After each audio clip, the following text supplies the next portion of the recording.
नमस्कार मित्रांनो, स्वराज्यातील सर्वात अवघड व अनेक ट्रेकरच्या पसंतीस उतरलेला किल्ला म्हणजे हरिहरगड.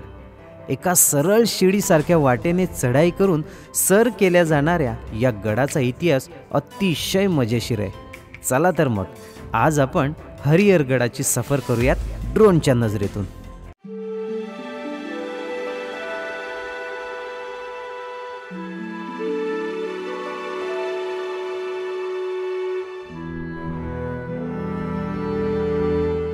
नाशिक जिल्ह्यातील त्र्यंबकेश्वर जवळच्या डोंगर रांगांमध्ये बसलेला हरिहर हा गड हर्षगड म्हणून सुद्धा प्रसिद्ध आहे. गडाचे नाव हर्षगड कसे पडले याची एक प्रचलित कथा आहे.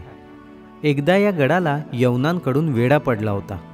त्यावेळी गडावर फक्त 100-200 मावळे होते. गड मजबूत व बळकट असल्याकारणाने तो यवनांच्या सहजासहजी हातू लागणे शक्यच नव्हता. परंतु 3 महिने झाले गडाचा वेढा काही उठेना. या किल्ल्यात एक हुशार म्हातारी आजीबाई राहत होती. तिने एके दिवशी युक्ती लढवली. दुपारच्या जेवणासाठी सर्वांना एकत्र राजसदरेकडे जमा केले. जमलेल्या सगळ्यांना मोठ्या मोठ्याने हसायला सांगितले, मोठ्या मोठ्याने गप्पा मारायला सांगितल्या आणि गडाच्या तटबंदीकडे जाऊन शस्त्र दाखवायची असे वेगवेगळे प्रकार करायला सांगितले. गडावर असलेल्या महिलांनी पंक्तीच्या सर्व पत्रावळ्या जमा केल्या, त्या अन्न लावून उष्ट्या केल्या आणि पंगत उठल्यानंतर तटबंदीच्या खाली भिरकावून दिल्या. या भिरकावलेल्या पत्रावळी जवळपास 3 ते 4 हजार एवढ्या होत्या आणि सर्वजण पुन्हा एकदा तटबंदीजवळ जोरजोराने हसू लागले. शत्रूला चकवा देण्यासाठी ही संपूर्ण युक्ती लढवली होती आणि ती यशस्वी सुद्धा झाली. संध्याकाळच्या दरम्यान काही सैनिक गडाच्या तटबंदीखाली भिरकावलेल्या पत्रावळ्या पाहण्यासाठी आले होते. त्यांनी पत्रावळ्या बघितल्या व त्यांना धक्काच बसला. पळत पळत जाऊन त्यांनी सरदारांना हा घडलेला संपूर्ण प्रकार सांगितला. गडावर 3-4 हजार सैनिकांची कुमक आली असून चोर वाटेने गडावर प्रवेश केला जातोय. मराठ्यांकडे नवनवीन शस्त्रसुद्धा पुरवली आहेत. आत्ता मराठे बळकट झाले आहेत, त्यामुळे आपण वेढा मागे घ्यावा हीच खळबळ यवनांमध्ये सुरू झाली. सरदारांनी ही बाब ऐकून घेतल्यावर वेढा मागे घेण्याचा निर्णय घेतला. जसा वेढा मोकळा झाला तसे गडावरील सर्वजण आनंदाने हसू लागले आणि त्या दिवसापासूनच या गडाचे उपनाव हर्षगड असे ठेवले.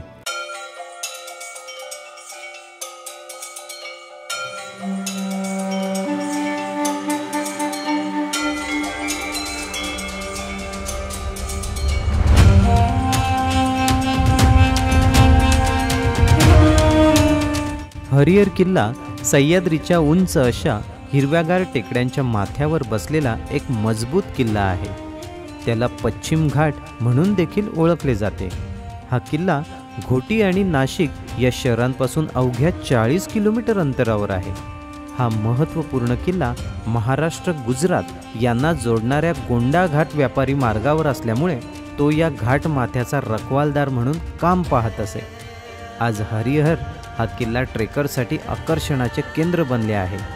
सुट्टीच्या दिवसांमध्ये गडावर चढायचं म्हणजे एक मोठी कसरतच करावी लागते.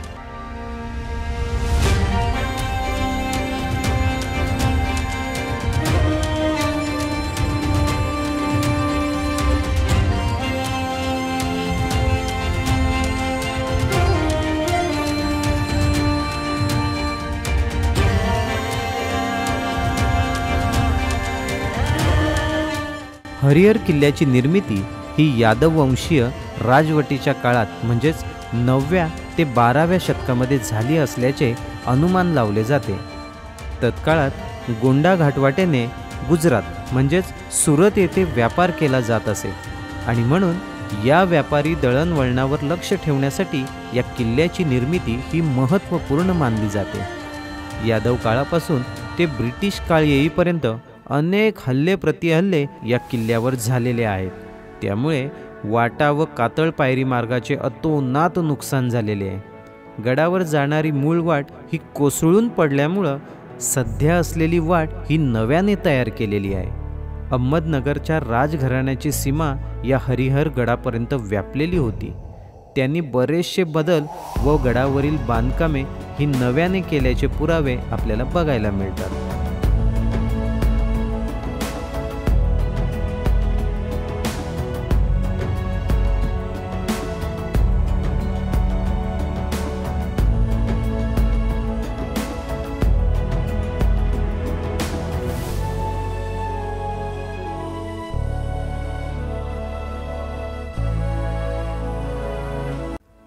किल्ला डोंगराच्या पायथ्यापासून चौरस आकाराचा दिसतो, परंतु त्याची रचना ही प्रिझमसारखी आहे.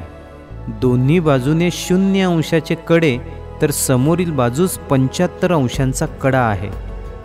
पहिल्या मुख्य दरवाजामध्ये पोचायचे असेल तर आपल्याला 117 या सरळ सोड प्रकारच्या पायऱ्या चढून जावे लागते.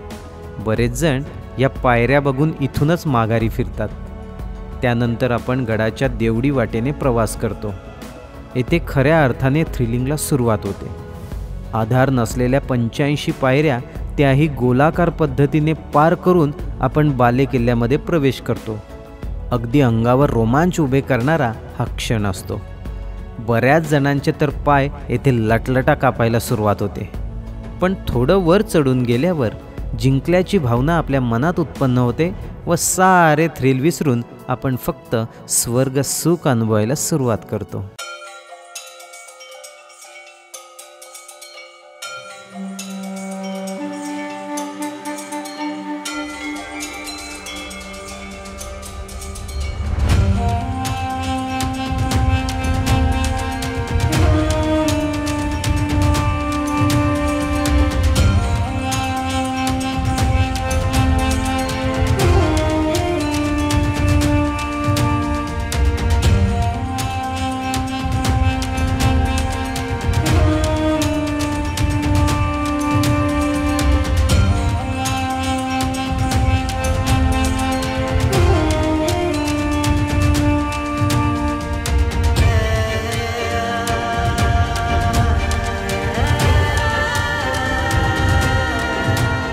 अशा प्रकारे मित्रांनो, आज आपण नाशिक जिल्ह्यातील त्र्यंबकेश्वर रांगेतमध्ये असलेला हरिहर हा थ्रिलिंगने भरलेला किल्ला पाहिला. हा किल्ला आपल्याला कसा वाटला हे मला कमेंट करून जरूर कळवा. आत्ता आपण या व्हिडिओचा करूयात एंड. तोपर्यंत तुम्ही आपली काळजी घ्या. आपल्या चॅनलवरील वेगवेगळे व्हिडिओ पाहत राहा. लाईक करा, शेअर करा आणि आपल्या चॅनलला सबस्क्राईब करायला विसरू नका. जय शिवराय.